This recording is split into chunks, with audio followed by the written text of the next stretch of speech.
Olá, seja bem-vindo a mais um nosso tempo de meditação aqui da Palavra de Deus.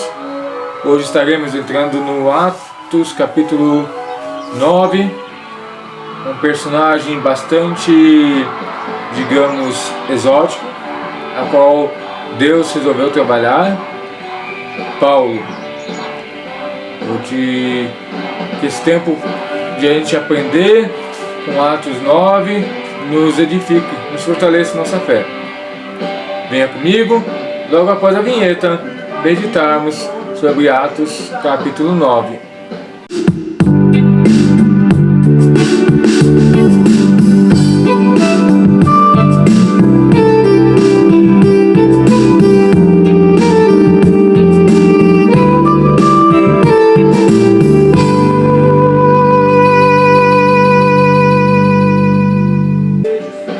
Olá, para nós começarmos a entender o capítulo 9, nós temos que olhar um pouquinho para trás em Atos capítulo 7, finalzinho do capítulo 7, onde diz: enquanto apedrejavam Estevão, orava ao Senhor, recebendo seu espírito, caiu de joelhos e bradou ao Senhor: não vos consideres culpado deste pecado.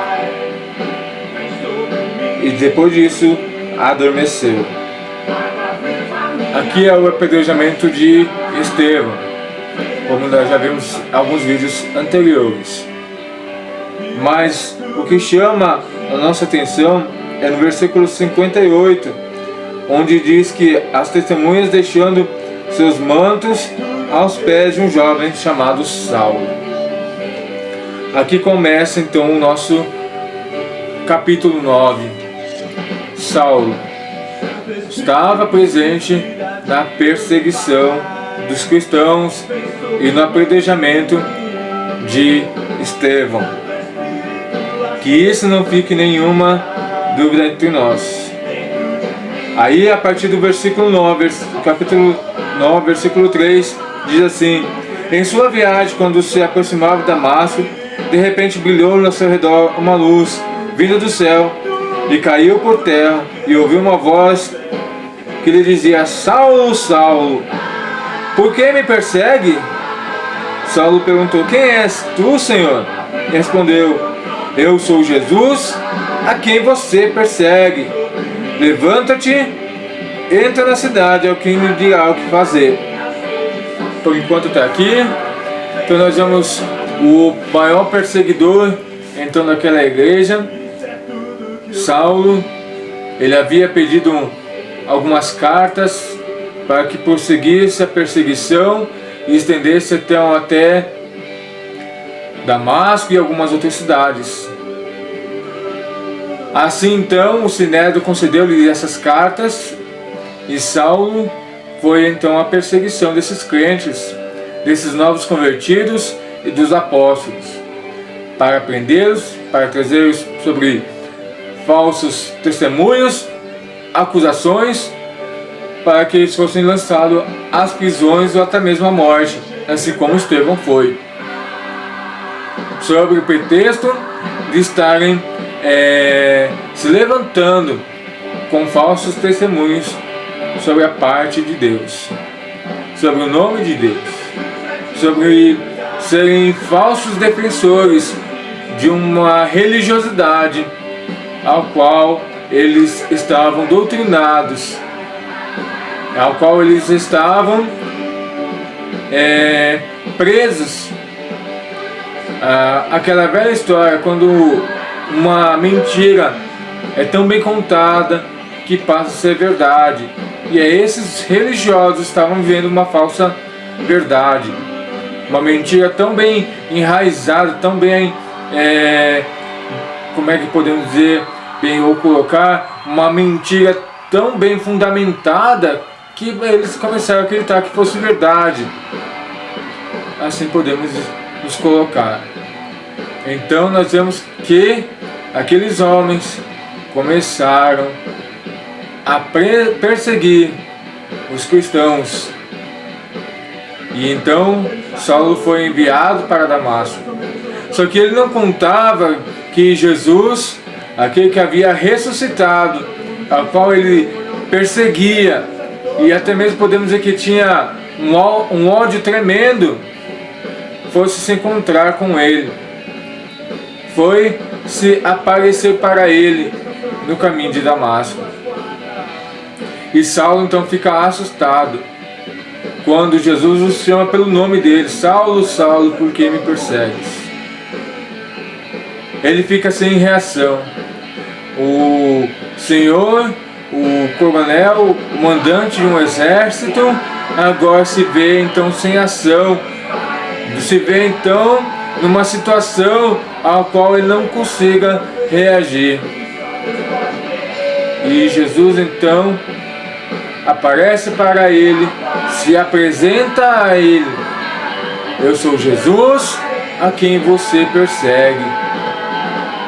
E aquele homem então fica cego e recebe as instruções da parte de Jesus que devia ser feita daí por diante.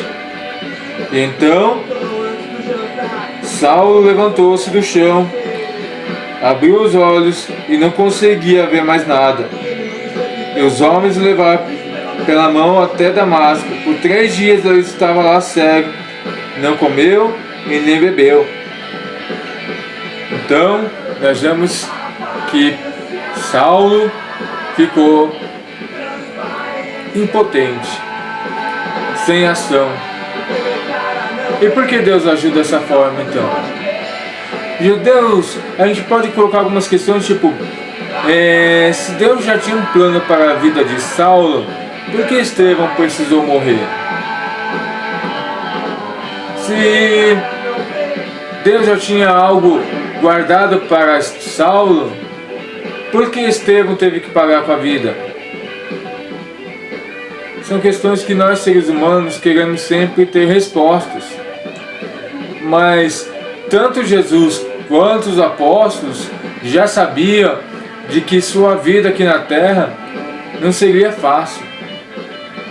Jesus mesmo advertiu os apóstolos: olha, se vos perseguirem, se vos injuriarem, saiba que antes fizeram isso para comigo. Então Jesus já alertou os apóstolos o que viria adiante. Então os apóstolos de Estevão já sabiam de que eles iriam passar por diversas provações e por dificuldades e por lutas, por perseguições, mas mesmo assim eles não arredaram, eles não abriram mão, ou eles não quiseram voltar para trás e negar o chamado que Jesus fez, e não quiseram abrir mão do que Deus confiou a eles. Então eles pegaram e continuaram anunciando a qualquer custo o Evangelho. E nós vemos que, mesmo eles sabendo e terem visto que João Batista foi decapitado, que Jesus foi crucificado, que Estevão foi apedrejado, eles não abriram mão. Eles continuaram avançando, continuaram pregando o Evangelho da cruz.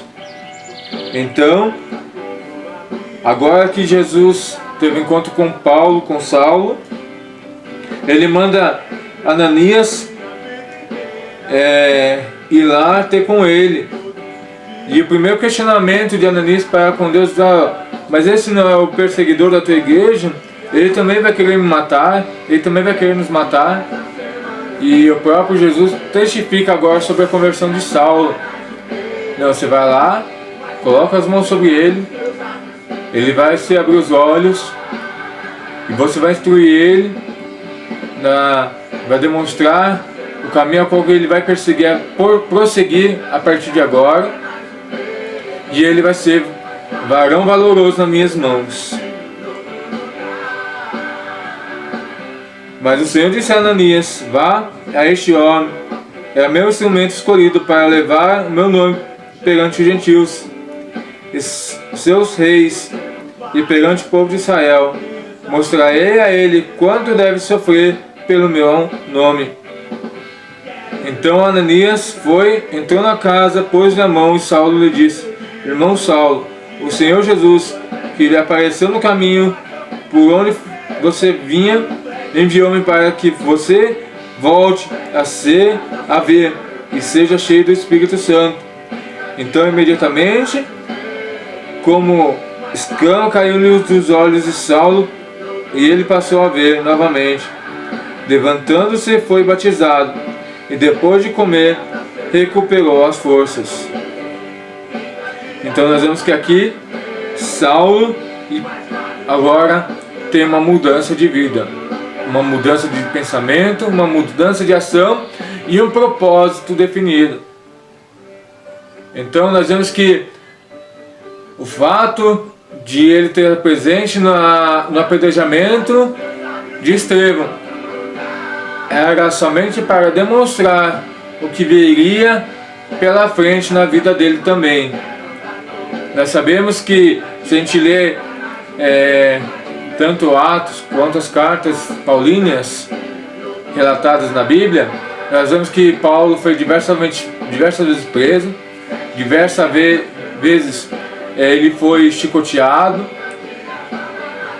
e nós vemos então um cumprimento do que Jesus havia anunciado a Ananias, que ele seria um instrumento ao qual ele escolheu para pregar o Evangelho para nós não os judeus, nós gentios, e graças ao entendimento de Ananias, e graças à ação de Paulo, de ter aceitado e de ter a missão de nos trazer o Evangelho, hoje nós podemos ter a palavra de Deus nas nossas mãos. Hoje nós podemos ter os ensinamentos de Cristo. Hoje nós podemos ter então um homem transformado, Paulo, o maior escritor do Novo Testamento. Tudo isso graças à ação do Espírito Santo e o entendimento dos homens, que através de Cristo pôde redimir o perseguidor, o assassino de cristãos, para o maior pregador do Evangelho, para o maior ensinador e doutrinador de Cristo, Paulo. E que a gente, a partir de agora, com uma nova perspectiva em Atos, possamos entender que o Evangelho, que a cruz de Cristo e que o amor de Deus por nós é incondicional, não tem condições. Deus fará o que for preciso para que o Evangelho chegue em nossas vidas, para que a palavra de Deus transformadora chegue em nossos corações e nos faça mudar de atitude. Não importa quais serão as consequências a qual Deus utilizará das ações, mas se for preciso que o Evangelho chegue para nós, Deus vai usar Estevão, Deus vai usar Pedro, Deus vai usar Tiago, Deus vai usar Paulo, Deus vai usar Timóteo, Deus vai usar eu e Deus vai usar você para que o Evangelho chegue adiante. Que essa palavra seja desafiadora em nossos corações, que nós não venhamos temer as perseguições dos homens, que a gente não venha temer o que possa acontecer com as nossas posições de querer defender o Evangelho de Cristo, mas que a gente venha confiar naquele que nos chamou das trevas para a sua maravilhosa e gloriosa luz. Que Deus nos abençoe em mais este tempo em Atos, em nome de Jesus.